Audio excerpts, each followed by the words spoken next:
After nearly 2 years of continual presence, the US suddenly ended its deployment of bombers to Guam, a strategic and important US military base in the Pacific Ocean. On April 16th, the remaining B-52 bombers left the island, after being stationed there since 2004. The seeming end of the US Air Force's continuous bomber presence comes at a time where China has really ramped up military operations in the Pacific, including the recent carrier deployment. Also relevant may be the growing deployment of what is called the Guam Killer Ballistic Missile, the DF-26, by China. So what is going on? But first, the sponsor, Raid Shadow Legends. Now you've heard me talk about them before, and I'm always happy when they come back to sponsor another video, as it's a game I personally really enjoy. With most people stuck indoors right now and looking for something to do, check out this game. It's a real fun game, and you'll get sucked into it once you get started. And that's why they've been so successful and highly rated. And obviously, as you can tell, the graphics are great, especially considering it's a mobile game. They've also released a PC version, which you can easily switch back and forth between without losing your progress. The game is surprisingly easy to get into. Some games I've tried throw so much at you right off the bat that I'll just give up on it. You start out with a hero, get right into battling, then go on to upgrade them, get more heroes, and go on to bigger and better battles. They also just doubled the daily login rewards program for new players from 90 to 180 days.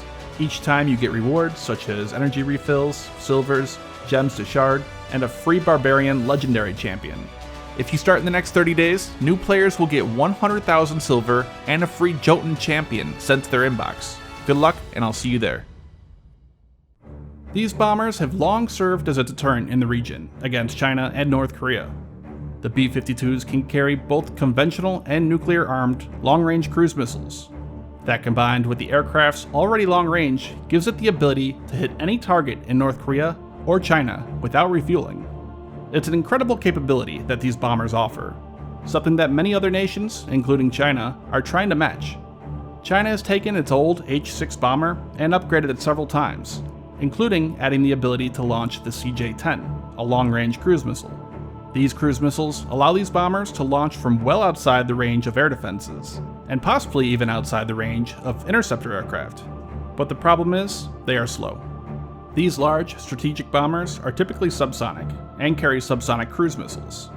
So, over a huge theater like that of the Western Pacific, it could take too long for these bombers to carry out their mission. Modern warfare is moving faster and faster, especially with things like hypersonic weapons, and the increasing use of conventional ballistic missiles. And China has been rapidly producing both. Their DF-26 missile has been labeled the Guam Killer for its ability to reach the island. The flight time of such a missile is around 20 minutes. This is way too fast for the US to be able to scramble bombers and take off, meaning they could be destroyed on the ground. So, there are rumors that the removing of these permanently stationed bombers on Guam is in response to this. And things like this do happen during times of increased tensions.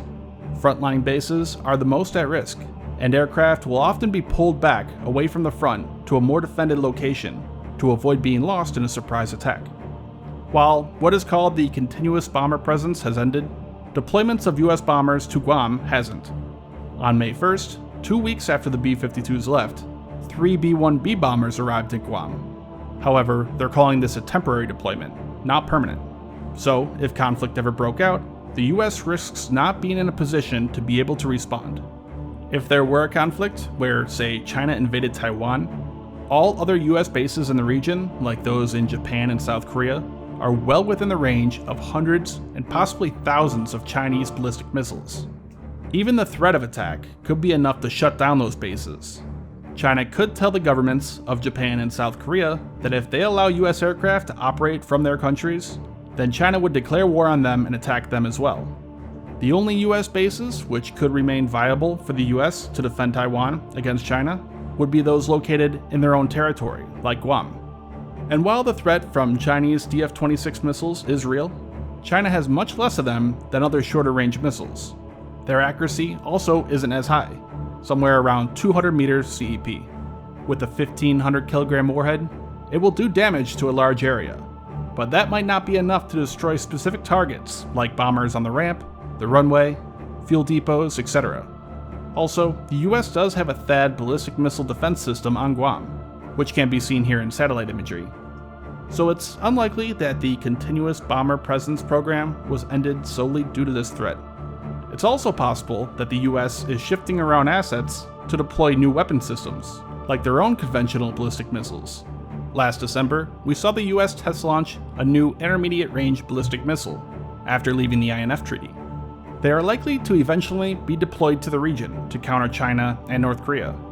Basing them in South Korea or Japan have inherent political problems, so Guam is a good bet. This, however, is still likely several years away. The hypersonic AGM-183, which has now been announced will be carried by the B-1B, will not be operational until 2022. So, in the meantime, rotating B-1B bombers, armed with land attack cruise missiles like JASSM, and the new anti-ship missile LRASM will have to do. With the USS Roosevelt out of commission, the Lincoln and Reagan undergoing maintenance, and the Nimitz still preparing before being deployed again, the US currently does not have any active operational aircraft carriers in the Pacific. So the ending of the Continuous Bomber Presence comes at a strange time, and will be interesting to see the next moves.